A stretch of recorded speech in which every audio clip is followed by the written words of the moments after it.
Good morning everybody, good morning. Umpisa na naman ang ating trabaho. Ito, liligpitin na natin itong mga sopa na ito dahil tapos na naman ang bisita.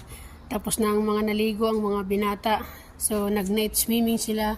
Sarap lang mga harap pagka ganito no, sa Pilipinas.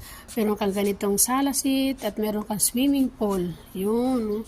Hanggang swimming pool tayo, tumingin lang. Yan.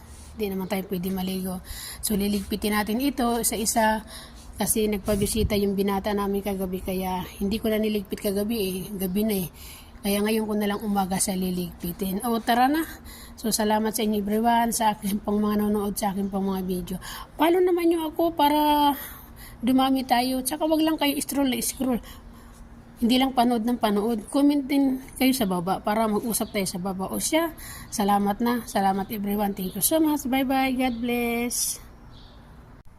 Tara, magligpit na tayo. Mag-umpisa na ako magligpit. Ayan, nililigpit ko na yung mga pillowcase na malalaki.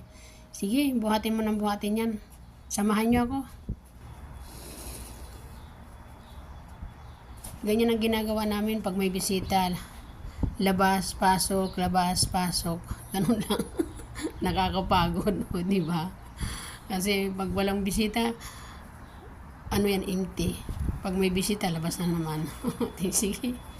Yan, hakot. Ganun lang ang buhay katulong. Nagmamadali na ako niya kasi magluluto pa po ako. Ayan, tapos na po. Ang bilis, no? Pinadali ko talaga siya. Wala na pong laman. Ayan, naipasok ko na po lahat sa loob ang mga pillowcase. Ayan po siya. Ayan na po. Naikamada ko na po sa loob ng basement. Pag may bisita, ilalabas ulit yan. Siya, maraming salamat po. Bye-bye. Thank you so much for your watching. Papalo naman. God bless.